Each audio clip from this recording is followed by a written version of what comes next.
이 시간 함께 보실 말씀은 로마서 8장입니다. 로마서 8장 22절에서 25절까지 말씀을 보도록 하겠습니다. 로마서 8장 22절에서 25절까지를 보겠습니다. 모든 창조물이 이제까지 함께 신음하며 고통받는 것을 우리가 아노니 그들뿐만 아니라 성령의 첫 열매들을 가진 우리까지도 속으로 신음하며 양자되는 것 곧 우리 몸의 구속을 기다리고 있느니라. 이는 우리가 소망에 의하여 구원을 받았음이나 보이는 소망은 소망이 아니라 사람이 보는 것을 왜 바라리요. 그러나 만일 우리가 보지 못하는 것을 바란다면 인내로 기다릴지니라.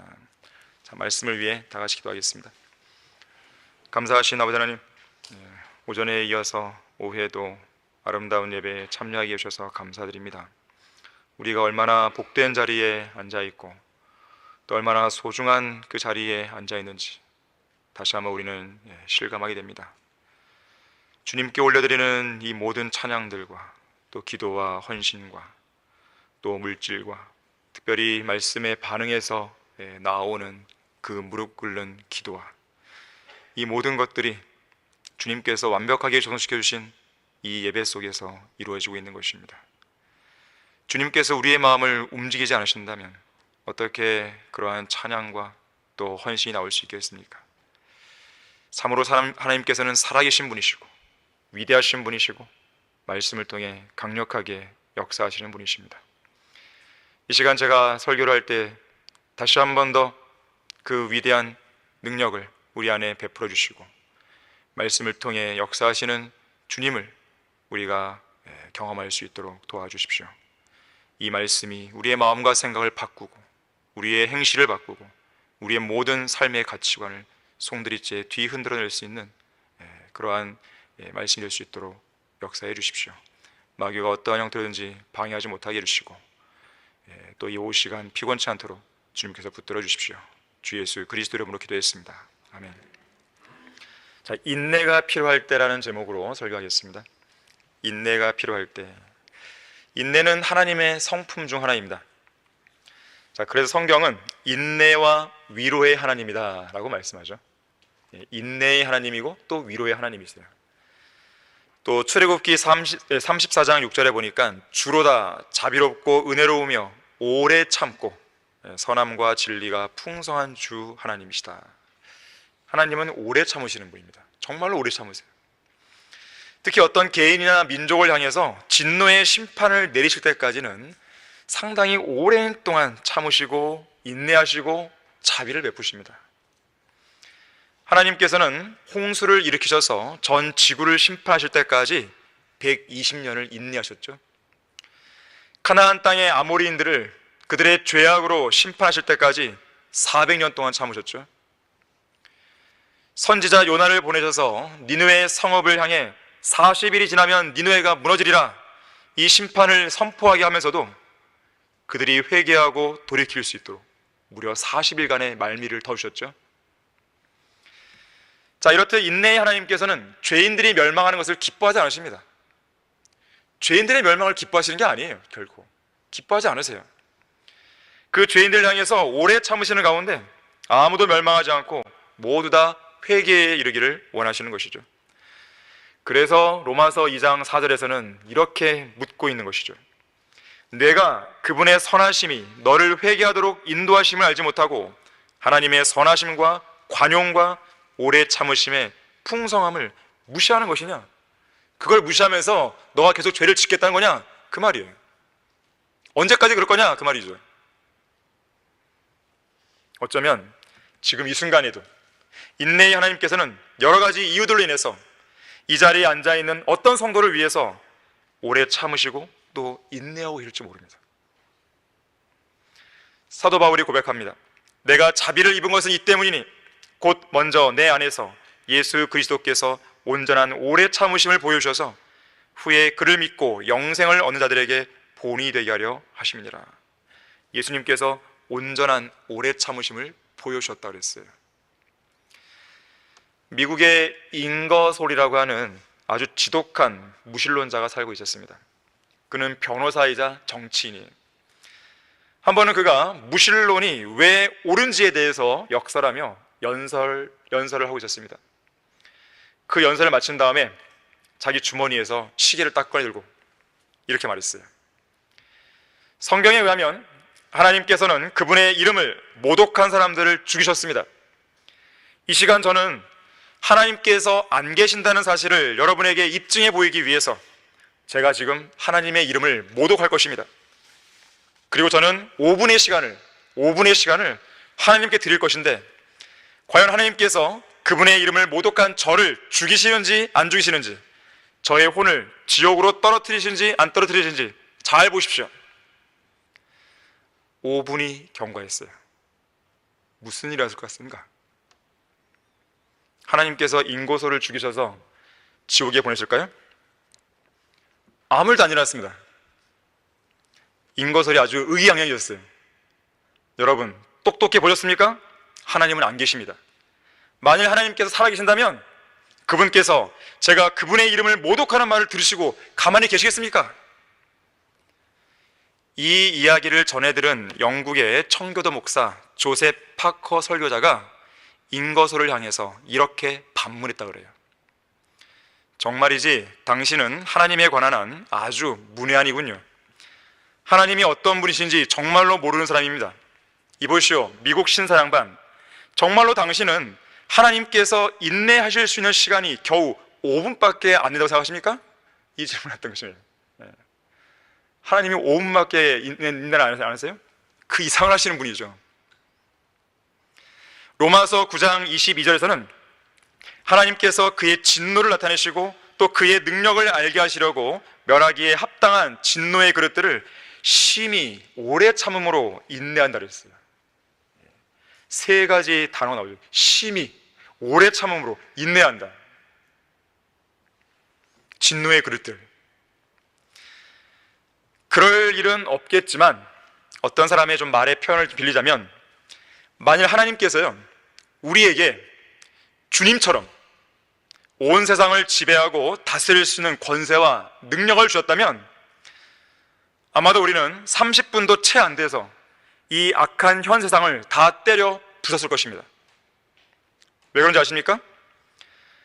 아무리 좋은 말을 해줘도 들은 채 만취하고, 아무리 온갖 좋은 선물을 내려줘도 전혀 감사하지도 않고, 아무리 멸망의 길로 가지 말라고 여러 차례 경고해도 지질이 말을 안 듣는 인간들을 보면서 수십 번, 수백 번씩 얼굴이 불그락불그락 해가면서 극도의 분노를 여러 번 표출했겠죠. 우리가 하나님의 자리에 있었다면 지난 6천년간의 인류 역사에서 지구를 멸망시킨 대홍수는 수백 번도 더 일어났을 것이에요. 하지만 하루가 천년 같고 천년이 하루 같으신 주 하나님께서는 심판을 서둘러 행하지 않으십니다. 진노를 쉽게 쏟아붓지 않으시는 것이에요. 그것이 하나님과 우리와의 차이예요.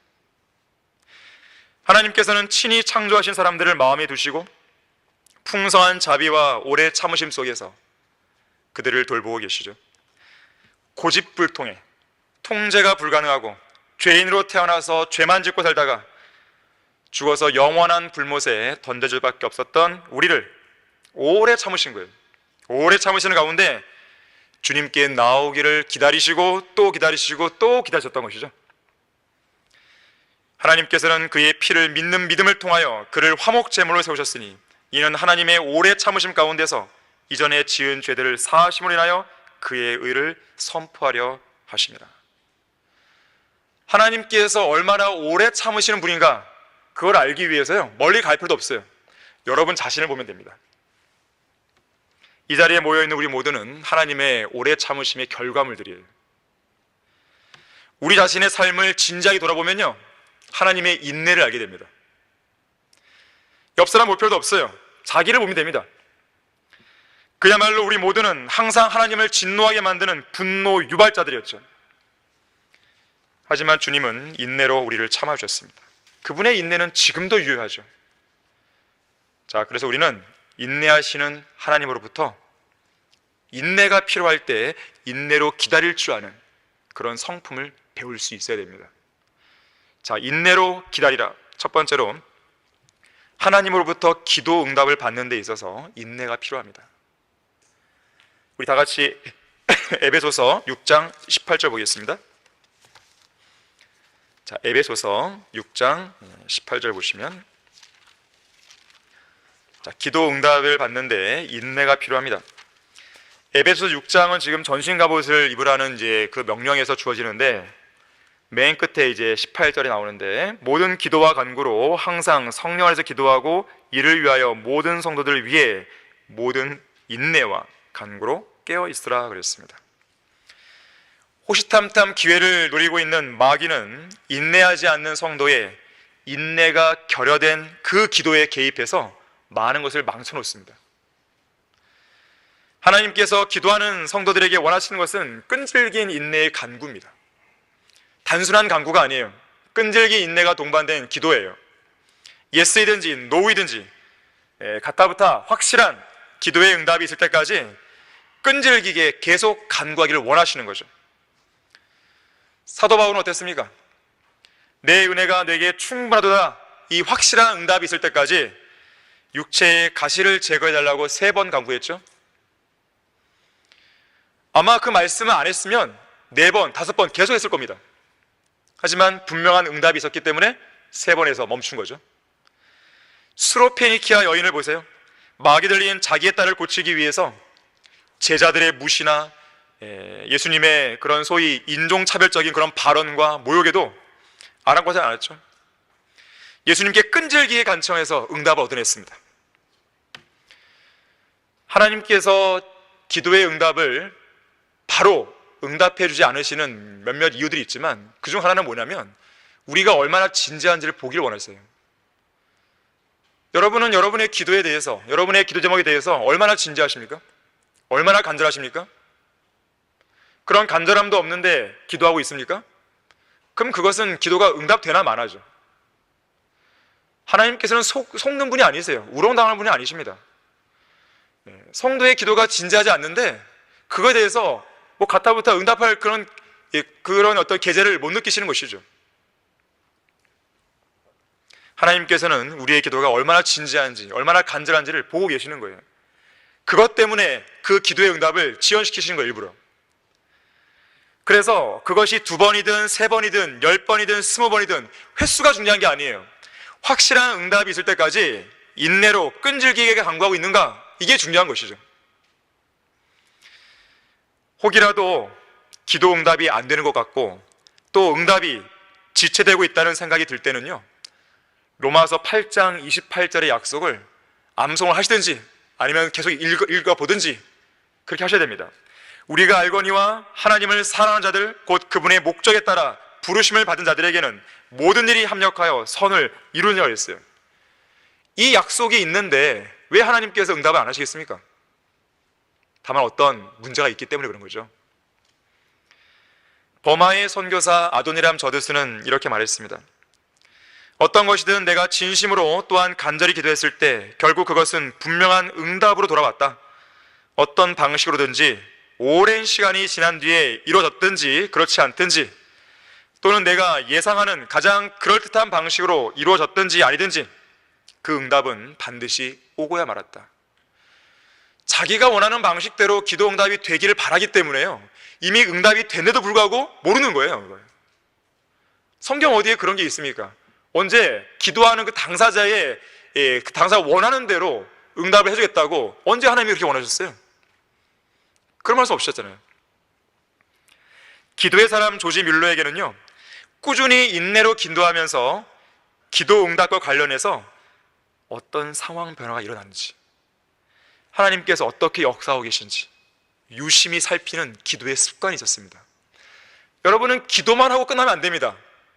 하나님께서 환경을 어떻게 바꾸시는지 유심히 지켜봐야죠. 내가 이렇게 기도했는데 이 기도에 응답하시기 위해서 하나님께서 어떻게 움직이시는가 주시해 봐야죠. 간절함이 없는 사람은 그런 주시할 생각도 안 합니다. 왜요? 응답이 돼도 그만, 안 돼도 그만.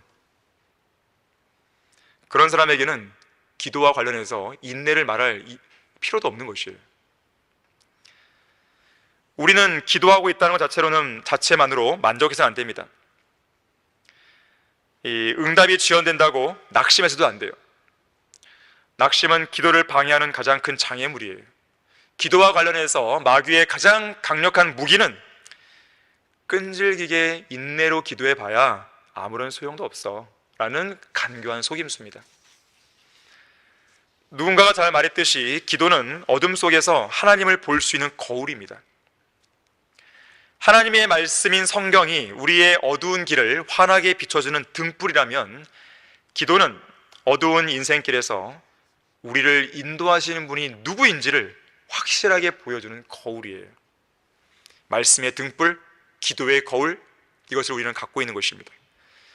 하나님께서는 성도의 끈질긴 기도를 통해 역사하시고 인내로 기도하는 성도는 역사를 이루시는 그 하나님의 능력 안에서 그 사역을 수행하게 됩니다. 성도가 기도할 때는 하나님께서도 일하십니다. 성도가 기도하지 않을 때는 하나님께서도 침묵하시고 그 성도만 죽어라고 일하는 것이에요. 그러니까 아무런 열매도 없는 것이죠. 힘만 든 것입니다. 현재 일어나고 있는 모든 상황을 주관하시는 분이 하나님이시라는 사실을 분명하게 인식해야 돼요. 그 인식만 있으면 우리가 인내로 기도하는 데에는 어려움이 없을 것이에요. 절대로 하나님보다 앞서가거나 또 앞에서 행해서는 안 돼요. 인내로 기도하지 않다 보니까 자기가 먼저 섣불리 앞서 나간단 말이에요. 끝까지 하나님의 인도하심을 인내로 주시하는 가운데 하나님께서 환경을 열어주시는 대로 움직여야 됩니다. 무엇을 행하든지 아무리 그것이 주님을 위한 일이라 할지라도 하나님이 계획하신 시간표를 임의로 당기지 마세요. 하나님께서는 정말로 느긋하신 분이세요. 게으른 분이 아니라 느긋하신 분입니다. 여유가 있으신 분이에요. 왜요? 언제라도 그 일을 하실 수 있는 분이기 때문에 그런 겁니다. 베드로는 말보다는 몸이 먼저 나가는 경향이 있었죠. 그래서 예수님보다 앞서 행하려 했다가 종종 낭패를 당하거나 또 실수하는 경향이 있었죠. 모세는 하나님의 시간표를 40년이나 앞당겨서 하나님께서 세우신 구원자가 되려 했다가 결국 이집트인을 죽인 살인자라는 오명 속에 광야로 도망가는 신세가 되었죠. 야곱도 어머니 리브카와 함께 형이 아우를 섬기리라는 하나님의 말씀을 자기의 임의대로 실현하려고 했었잖아요. 결국 주님보다 앞서 행하게 되었고 그 둘은 아버지 이삭에게 거짓말과 술수를 써야 했죠. 결국 모자간의 슬픈 이별을 맛봐야 했습니다. 이 리브카는요, 야곱이 이 외삼촌 집에 갔다가 금방 돌아올 걸로 기대했었어요. 하지만 20년이 넘게 못 돌아왔잖아요. 결국 야곱은 리브카의 장례도 못 치렀습니다. 죽는 모습도 못 봤어요. 자, 우리는 종종 하나님께서 하신 약속이나 기도의 응답이 우리가 원하는 순간에 이루어지지 않는다는 생각이 들 때마다 내가 먼저 뭔가 하려는 그런 유혹을 받게 됩니다. 그때마다 우리가 기억해야 할 것이 있어요. 하나님께서는 스스로 말씀하신 약속을 반드시 이행하시는 분이다. 또 모든 일에는 하나님의 때가 있다. 이 두 가지를 반드시 기억하셔야 돼요. 그러면 여러분들이 서두르지 않게 됩니다. 모든 일이 합력하여 선을 이루시는 완벽한 때가 있는 거예요. 자, 그래서 그때가 이르기 전까지는 절대로 임의로 행동해서는 안 됩니다. 우리가 기도할 때에 자주 범하는 실수가 뭐예요? 내가 원하는 것을 내가 원하는 방식대로 내가 원하는 때에 응답받기를 원하는 거 아니겠습니까? 그래서 기도할 때 조급해지는 거예요. 인내가 필요합니다. 하나님께서 보시기에 나에게 가장 필요한 것을, 하나님께서 보시기에 가장 완전한 방법으로, 하나님께서 보시기에 가장 적절한 때에 응답받기를 인내 가운데 기다려야 돼요. 누군가 이렇게 말합니다. 믿음으로 기다리십시오. 믿음 없이 주저하지 말고 그분 안에서 믿음으로 확신하십시오. 믿음과 신뢰 없이 기다리는 것은 주님께 모독이 됩니다. 그분께서 한밤중까지 당신을 기다리게 하신다 해도 그분은 여전히 가장 알맞은 때에 응답하실 것입니다. 여러분의 기도는 이루어지며 지체하지 않을 것입니다. 자, 인내로 기다리라. 두 번째로 고난 속에서 인내가 필요합니다. 우리 다 같이 로마서 5장 3절 4절 보겠습니다. 자, 인내는 기도의 응답뿐만 아니라 고난 속에서 인내가 필요합니다. 로마서 5장 3절 4절 보시면, 이뿐만 아니라 우리가 환난 중에서도 즐거워하니 환난은 인내를 이루고 인내는 연단을, 연단은 소망을 이룬 줄 알미라. 자, 환난은 인내를 이루고, 자, 믿음의 시련, 고난은 인내를 만들어냅니다. 자, 그래서 우리는 어떤 환경보다도 고난에 처한 환경에서 인내를 온전히 이루려고 노력해야 돼요. 여러분에게 어떤 고난이 왔다면 인내를 배울 수 있는 그 기회로 삼아야 됩니다. 그래, 내가 그동안에는 내가 인내하지 못했는데 이번 계기에 정말 주님이 나에게 명령하신 그 인내를 한번 해보자. 자, 야고보서 5장 한번 보겠습니다. 야고보서 5장 10절 11절 보시면, 야고보서 5장 10절 11절에서요. 나의 형제들아, 주의 이름으로 말한 선지자들을 고난과 인내의 본으로 삼으라. 보라, 우리는 견디어내는 자들을 복 있는 사람들로 여기나니 너희가 욥의 인내를 들었고 또 주의 결말을 보았거니와 주는 인정이 심히 많으시고 자비로우시니라. 고난 가운데서도 주님의 인정이 드러나는 거예요. 주님의 자비함이 드러나는 것입니다. 사람들은 자기가 고난에 처하면 주님은 잔인한 분이야 막 이런단 말이에요. 그렇지가 않죠. 주는 인정이 심히 많으시고 자비롭다 그랬어요. 자, 근데 여기 11절에서 우리는 견디어내는 자들을 복 있는 사람들로 여긴다 그랬어요. 인내의 하나님께서는 인내로 고난을 견디는 성도들을 복 있는 성도로 간주하시는 거예요. 저주받은 사람이 아닙니다. 고난받으면 저주받는 게 아니에요. 징계받으면 무조건 다 저주받은 게 아닙니다. 거기에는 모든 목적과 이유가 있는 것이고 거기에는 하나님께서 부어주고자 하는 그런 이 복들이 있는 거예요. 어떤 사람이 이렇게 말했습니다. 하나님께서 어떤 성도를 진리를 위해 고난을 당하도록 높이실 때 그것은 큰 특권이다. 하나님께서는 성도들에게 무가치한 선물을 주시는 법이 없다. 하나님께서 주시는 선물들 중에는 육신의 눈으로는 도저히 볼 수 없는 아주 고귀한 것들이 담겨 있다. 흔히들 믿음이 가장 큰 선물이라고 말하지만 사실 더 큰 선물은 인내이다. 인내가 없으면 믿음은 전혀 가치가 없어지고 고난 중에 발휘하는 인내야말로 아주 영예로운 것이다. 영국의 순교자 존 케얼리스는 아주 진지하게 고백하기를 이렇게 말했습니다. 하나님께서는 이와 같은 고난의 영예를 천사들에게 허락한 적이 없으시다.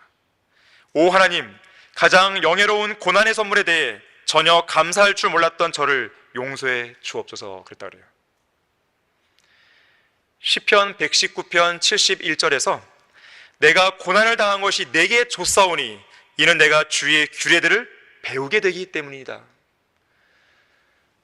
일반적으로 평온할 때보다도 고난에 처했을 때요, 몇십 배, 몇백 배의 교훈을 얻게 됩니다. 아마도 여러분도 그런 것을 경험했을 거예요. 성경은 분명히 고난을 좋은 것으로 묘사합니다. 하나님께서 주시는 좋은 선물인 거예요. 설교자 헨리 워드 비처라고 하는 유능한 설교자가 있었는데, 고난은 하나님의 심부름이다. 고난이 우리에게 찾아왔을 때 우리는 그것을 하나님께서 주신 선물이요, 하나님께서 우리를 믿고 신뢰한다는 증거로 간주해야 된다. 고난을 아무한테나 주시는 게 아닙니다. 그 고난을 견뎌낼 만하니까 주시는 거예요. 아직도 견뎌낼 만한 그런 믿음이 없고 아주 약하고 그러면요, 고난도 안 주시는 겁니다. 중세 암흑시대에 아무나 순교한 건지 아십니까? 아니에요. 아무나 순교한 게 아니에요. 순교할 만하니까 순교하게 하신 거예요. 왜 이 시대에는 순교자가 없을까요? 순교할 만하지 못하니까 그런 거예요. 참으로 요새 어찌 보면 부끄럽고 좀 난처한 부분이긴 하지만요, 현실이 그렇습니다. 이 배교한 교회 시대가 그런 시대예요. 순교자가 나올 만한 그런 시대가 아닙니다. 아무나 고난을 주고 아무나 순교하게 하시는 게 아니에요. 하나님께서 욥과 같은 그런 챔피언을 내세울 때는 믿을 만한 게 있으신 거죠. 다른 사람과 다르다는 것이에요. 하나님께서 여러분을 챔피언 내세우셔서 무언가 고난을 주시고 허락하시고 이기게 하신다면 그건 하나님께서 여러분들을 신이 만드는 증거입니다. 기뻐하셔야 돼요. 그거는. 우리는 고난에 처했을 때요, 고난에 처하지 않았을 때 누리지 못했던 것들을 깨닫게 돼요. 많은 경험을 하게 됩니다. 몇 가지만 설명드리면, 우선 고난은요, 우리가 죄 짓는 걸 막아줘요. 죄를 짓는 걸 막아줍니다. 나의 힘으로 막 죄를 안 지는 것이 너무 어렵단 말이에요. 어려운데 하나님께서는 고난을 딱 주셔갖고 이기게 하시는 거죠.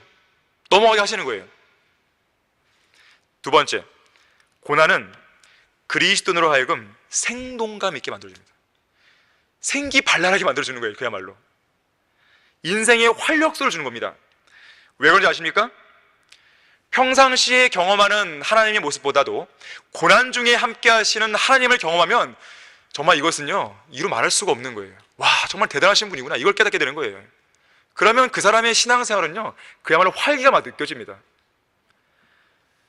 여러분에게 고난이 있는 것이 유익한 거예요. 세 번째, 고난은 믿음이 성장할 기회를 줍니다. 하나님의 강한 군사는 아무 때나 생기는 게 아니에요. 고난 중에 나오는 겁니다. 하나님의 위대한 일꾼은 고난 속에서 길러지는 거예요. 온실 속에 온실 속에 있는 환경에서는요, 일꾼이 나올 수가 없죠. 큰 나무가 나올 수 없죠. 거대한 나무가 나올 수 없죠. 야전에서 비바람을 맞으면서 지낸 그런 나무들이야말로 큰 나무로 자라는 거 아니겠습니까? 네 번째, 고난은 인생에서 도약의 기회가 옵니다.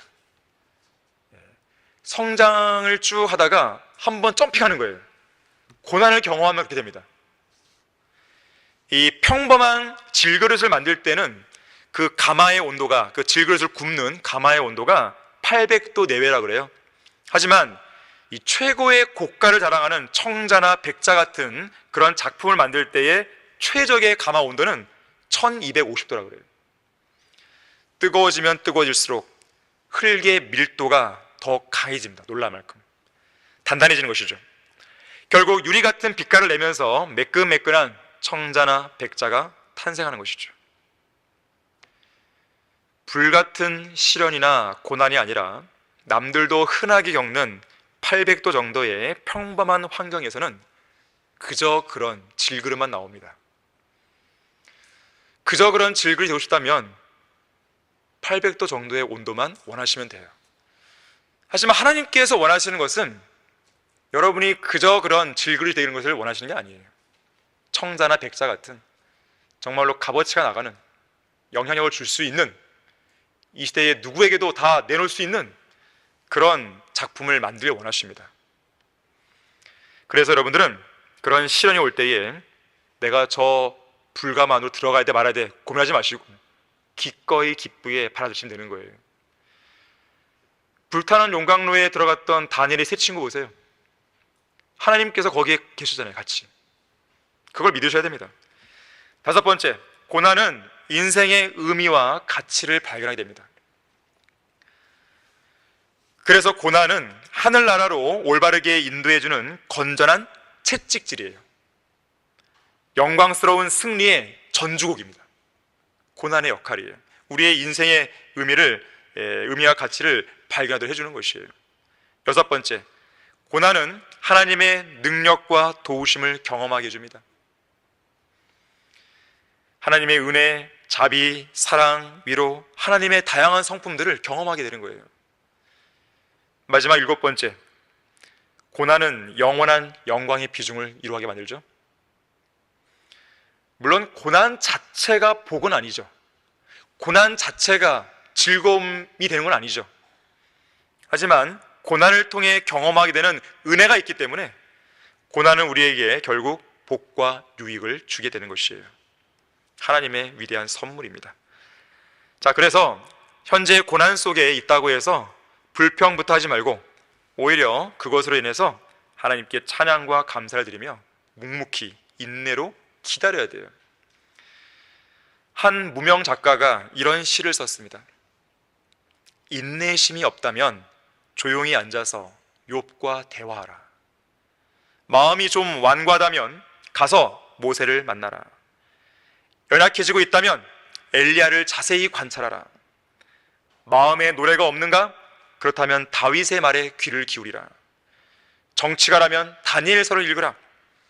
비참해지고 있다면 선지자 이사야와 잠시 시간을 보내라. 믿음이 기준 이하라면 바울 서신을 읽으라. 게을러지고 있다면 행위를 강조하고 있는 야고보서를 주시하라. 미래가 시야에서 사라지고 있다면 요한계시록의 계단으로 올라가 약속의 땅을 바라보라. 이소호 목사님께서도 이제 마지막 그 몇 달간의 기간 동안에 욥기를 많이 보셨어요. 욥기를 많이 보셨어요. 병원에서 읽으시고 가정에서 읽으시고. 성경은 우리에게 이렇게 말씀하죠. 무엇이든지 전에 기록된 것은 우리의 교훈을 위하여 기록된 것이니 이는 성경이 주는 인내와 위로로서 소망을 지니게 하려 함이니라. 인내가 필요합니까? 위로가 필요합니까? 교훈이 필요합니까? 그럼 당장 성경을 펼치는 것이에요. 성경을. 그래서 우리에게는 이런 인내의 기도가 필요합니다. 아버지 하나님, 제가 원하는 뜻대로 해주지 마시고 오직 주님의 뜻대로 해주십시오. 사실 저는 무엇을 어떻게 해야 할지 잘 모릅니다. 다만 저는 이 극한의 고난 속에서도 주님께서 풍랑을 제거하시고 원수들을 물리칠 때까지 인내로 기다리겠사오니 저를 굳건히 지켜주십시오. 저의 마음은 오직 주님께만 고정되어 있습니다. 오 하나님, 주님께서는 여전히 저의 기쁨이시요 구원이시며 피난처시고 강한 요새이심을 온전히 확신하기에 저는 오직 자비로우신 손길을 내미시는 주 하나님만 기다립니다. 주 안에서 쉬고 인내하며 그를 기다리라. 자기 길에서 번성하는 사람, 곧 악한 계책을 성사시키는 사람으로 인하여 초조해하지 말라. 내가 오래 참고 주를 기다렸더니 그가 내게 귀를 기울이사 내 부르짖음을 들으셨도다. 자, 인내로 기다리라. 세 번째로, 열매를 맺는 데에도 인내가 필요합니다. 다 같이 누가복음 8장 15절 보겠습니다. 자, 열매를 맺는 데에도 인내가 필요해요.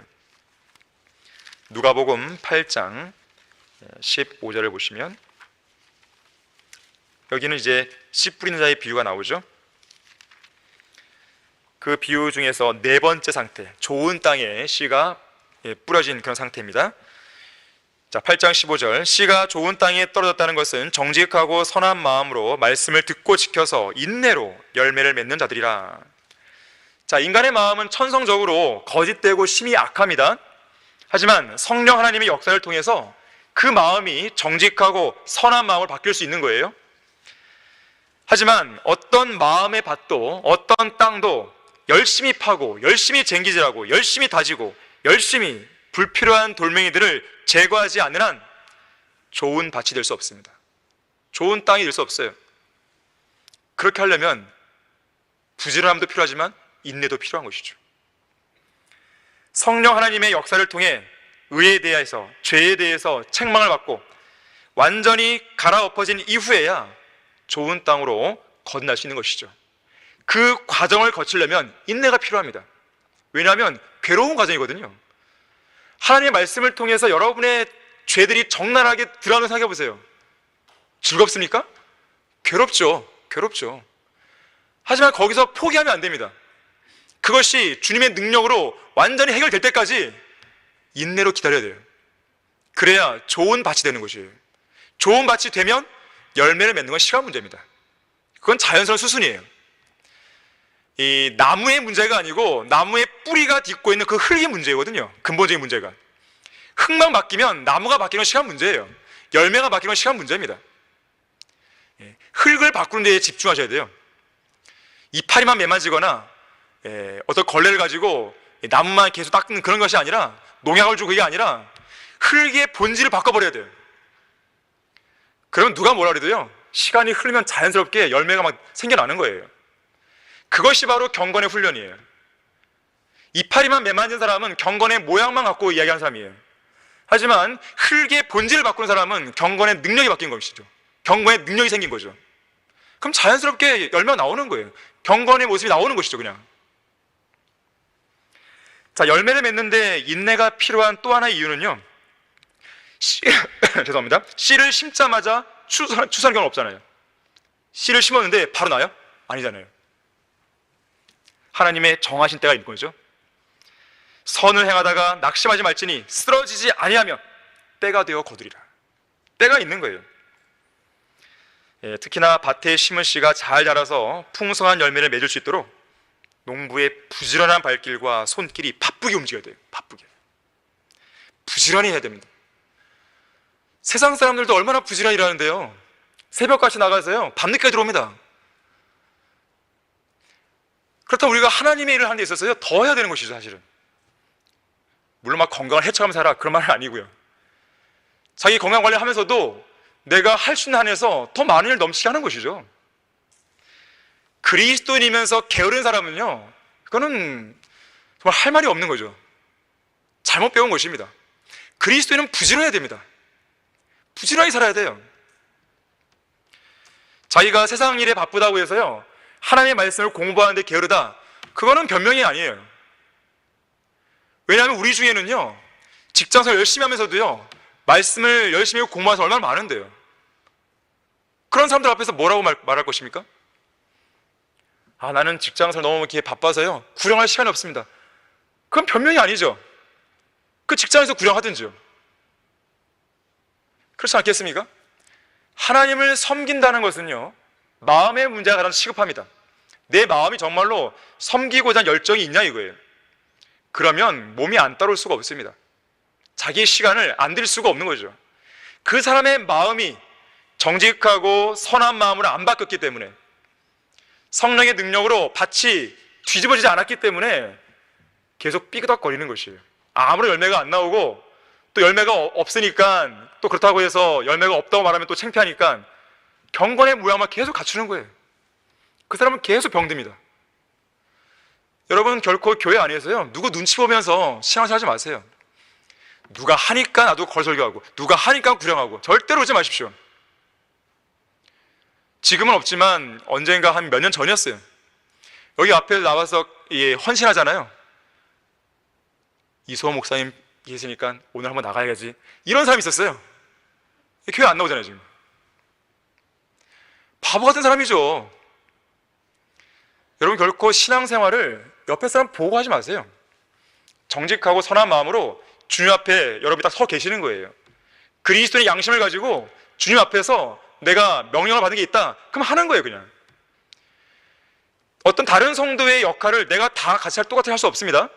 그 사람의 역할이 있고 나만의 역할이 있어요. 그 사람의 은사가 있고 나만의 은사가 있는 것이에요. 저 사람이 했으니까 나도 하자, 그런 건 없어요. 그래서 여러분들은 다른 사람 볼 필요 없어요. 다른 사람을 본다는 것은 반면 교사 삼는 것이죠. 다만 여러분들은 주님 앞에 선 사람으로서 주님 제가 뭘 하기를 원하십니까? 물어보세요. 왜 못 묻습니까? 물을 수 있는 것이죠. 그럼 주님께서 너는 이걸 해야 돼 알려주시는 거예요. 그것이 이 커다란 어떤 꿈이든지 아니면 매일매일 해야 될 어떤 일이든지 다 마찬가지예요. 그리스도인은 부지런해야 돼요. 게으른 농부 없잖아요. 우리 강화에서 고천에 올 때 간판 하나 있어요. 게으른 농부라고. 그래서 어떤 농부인가 그럼 궁금하기도 하는데 한번 만나보고 싶긴 한데 만나볼 겨를이 없었습니다. 뭔가 이제 목적이 있겠죠. 하지만 농부는 게으르지 않잖아요.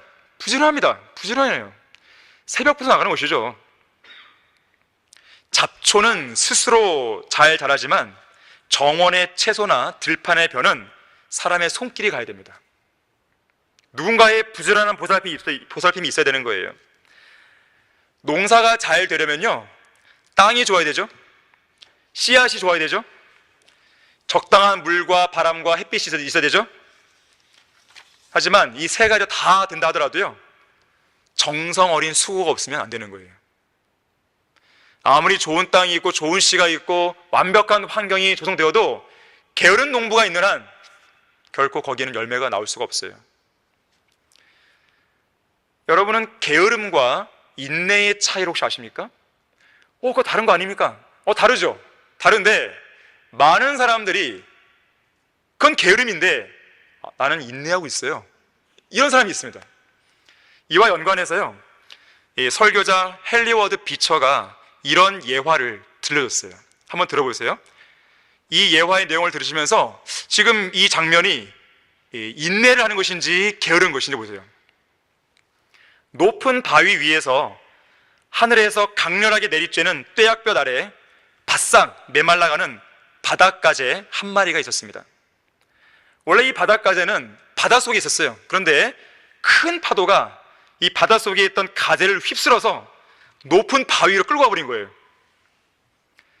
가재는 파도가 다시 와서 자기를 바닷속으로 되돌아갈 수 있도록 해주기를 기다리면서 높은 바위 위에 그대로 남아 뜨거운 태양 열기를 그대로 받으면서 인내로 견디고 있었습니다.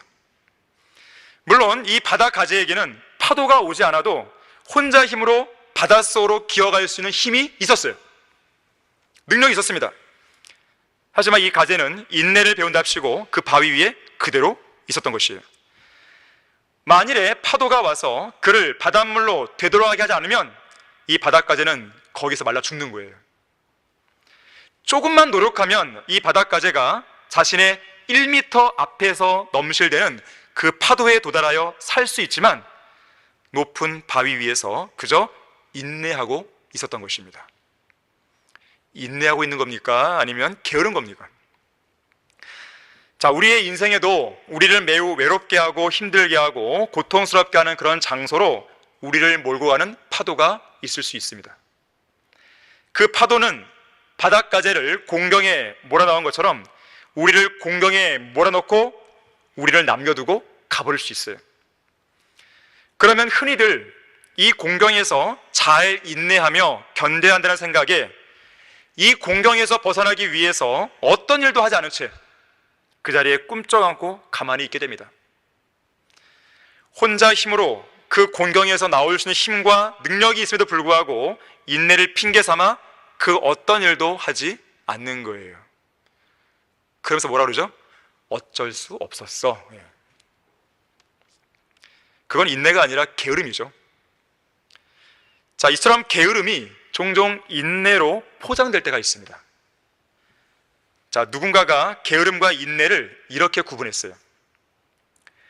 게으름은 인내와 다르게 그야말로 아무것도 하지 않고 아무것도 기대하지 않으며 스스로를 아무것도 아닌 존재로 만들어버린다. 기도할 수 있는데 기도를 안 하는 거예요. 무언가 움직여서 나올 수 있는데 안 나오는 것이죠. 섬길 수 있는데 안 섬기는 것이죠. 구련을 갈 수 있는데 안 나가는 것이죠. 여러 가지 핑계를 대면서요.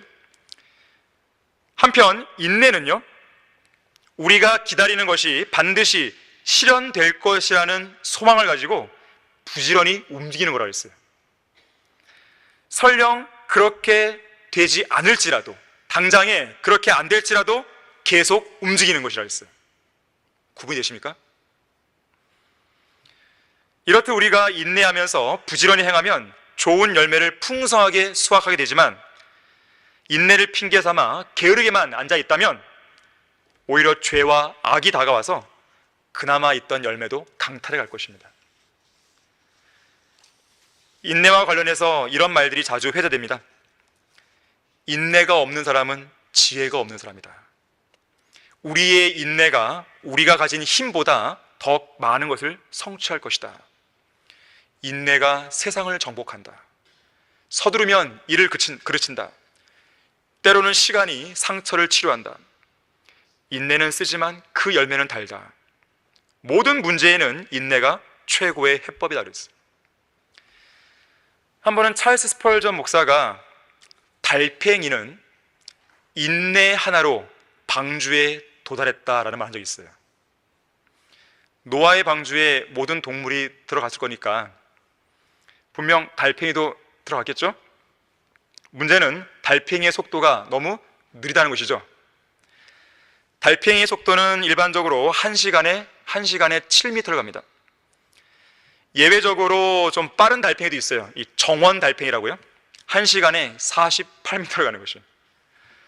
참고로 사람이 뛰는 속도로 비교해보면 평균적으로 1시간당 여성은 10km, 남성은 13km를 뛰게 됩니다. 그렇게 보면 정원 달팽이가 느끼기에 200배 이상 빠른 거예요, 우리가. 초음속 전투기가 지나가는 것처럼 느끼는 것이죠. 자, 그런 달팽이에요. 하지만 달팽이는 이렇게 느리긴 해도 절대로 뒤로 가진 않죠. 또 열매를 내고 목표를 달성할 때까지는 포기하지 않죠. 다시 말하자면 인내로 언젠가는 방주에 도달한 거죠. 노아의 방주로 동물들이 들어갈 때 노아가 주변에서 달팽이를 찾아갖고 손으로 딱 들어갔고 집어넣지 않는 한 달팽이 스스로 가야 될 거 아니겠어요. 달팽이 스스로 간다고 생각했을 때 그 모습을 지켜보는 노아나 달팽이나 어떨까요? 인내가 필요하죠. 인내가. 아우 속 터져 그러면서 내가 에이 이렇게 하지 않잖아요. 네. 인내가 필요하죠. 하나님께서 우리를 보실 때 그렇습니다. 우리의 성장이 너무 더뎌요. 이쯤 되면 열매를 좀 많이 내야 되는데 아직도 이만큼 열매예요. 하나님 보실 때 달팽이같이 보일 수 있는 것입니다. 그런데 하나님께서는 인내하시잖아요. 자, 인내로 기다리라. 마지막 네 번째로 예수 그리스도의 재림을 기다리는데도 인내가 필요합니다. 오늘 본문이죠. 모든 창조물이 이제까지 함께 심하며 고통받는 것을 우리가 아노니 그들뿐만 아니라 성령의 첫 열매들을 가진 우리까지도 속으로 신음하며 양자되는 것 곧 우리 몸의 구속을 기다리고 있느니라. 자, 우리가 기다리고 있어요. 이는 우리가 소망에 의하여 구원을 받았음이나 보이는 소망은 소망이 아니라 사람이 보는 것을 왜 바라리요? 그러나 만일 우리가 보지 못하는 것을 바란다면 인내로 기다릴지니라. 자, 여기서 우리가 기다리고 있는 것은 뭡니까? 우리 몸의 구속이죠.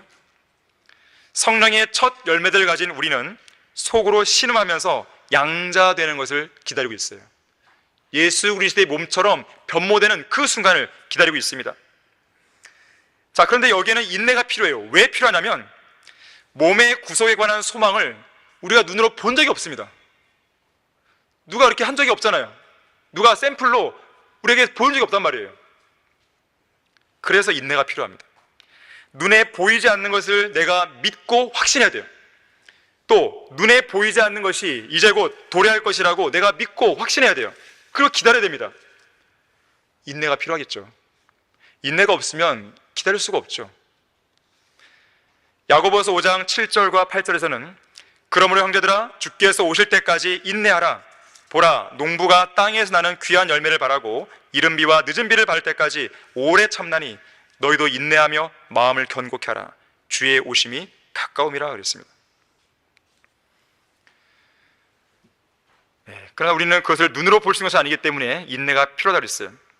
이것이 바로 믿음으로 사는 인생의 특징이죠. 우리의 삶의 특징입니다. 우리가 언제 보고 믿었나요? 보고 믿은 적 없습니다. 그래서 우리에게는 인내가 필요한 거예요. 믿음은 그리스도인의 삶에 있어서 결코 없어서는 안 될 절대적인 요소죠. 믿음은 우리로 하여금 인내를 하게 하기도 하지만 인내가 또 믿음을 견인하기도 하는 것이에요. 그리스도인의 인생은 처음부터 끝까지 인내 가운데 믿음으로 이루어지는 날실과 시실로 엮어져 있습니다.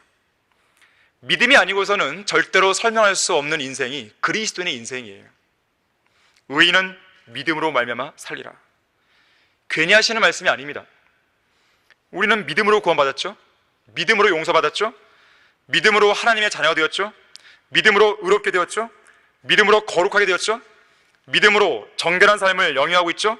믿음으로 말미암아 하나님의 보호를 받고 있죠.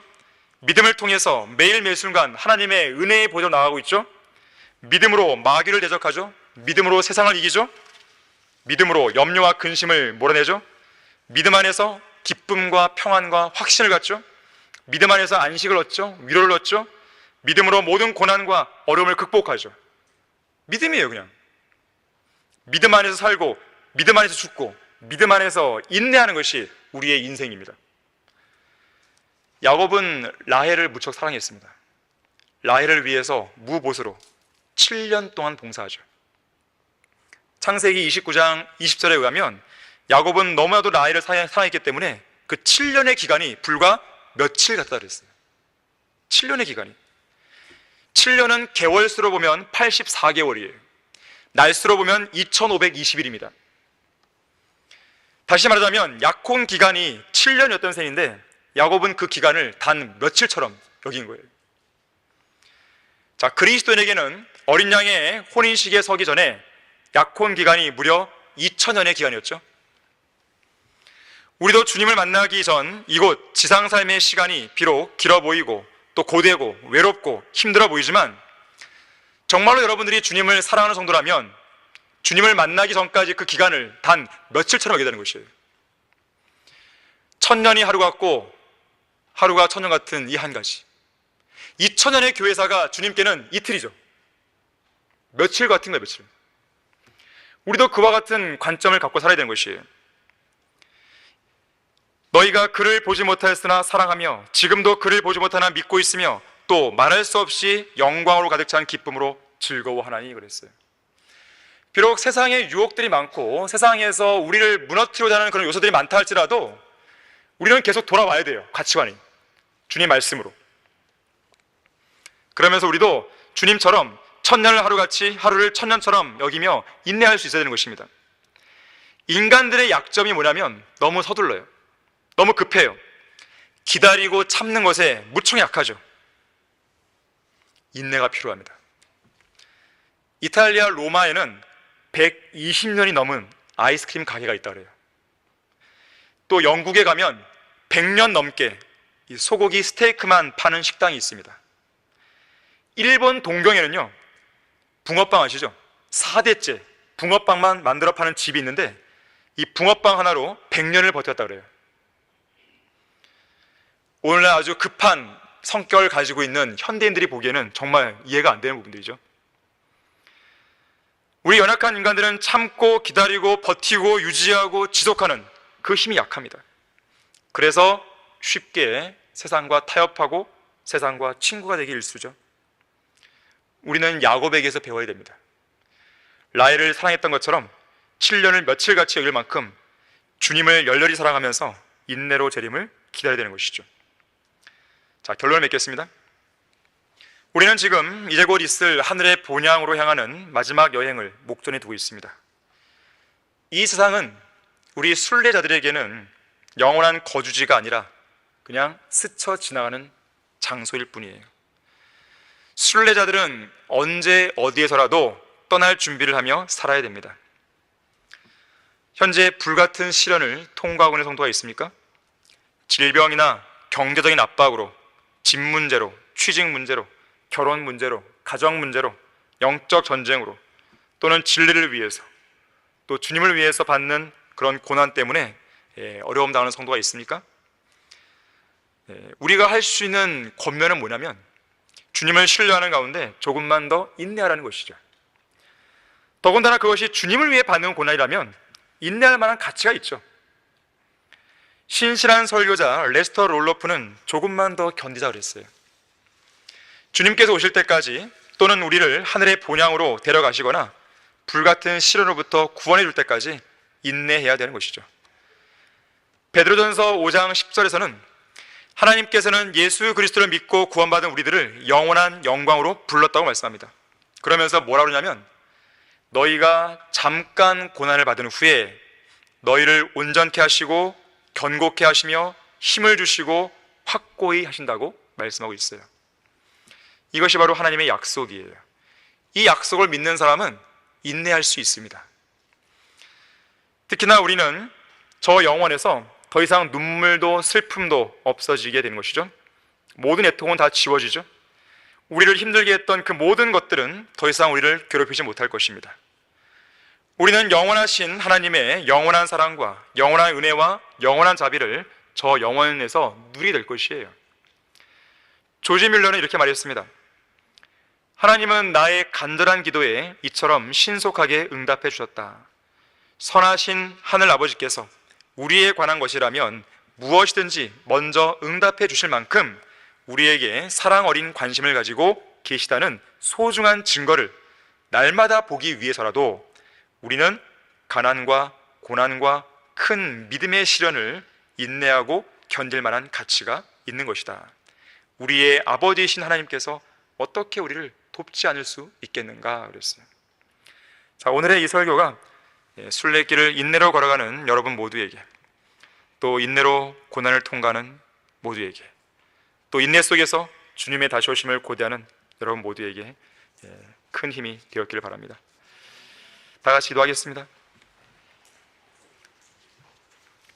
감사하신 주 하나님 아버지, 저희들에게 늘 힘과 능력을 더해 주시고 고난을 당하더라도 위로가 되어 주시며 심지어 피할 길도 마련해 주셔서 감사를 드립니다. 우리의 매일 매 순간 우리는 주님께서 동행해 주셔야만 하루하루를 살 수 있고 또 그것이 의미가 있습니다. 고난과 어려움을 통과하고 있는 지체들, 주님께서 잘 위로해 주시고 힘을 주시고 이제 곧 있으면 주님께서 오신다는 이 확고한 소망 속에서 인내로 그 고난을 잘 통과해 나갈 수 있도록 도와주십시오. 주 예수 그리스도 이름으로 기도했습니다.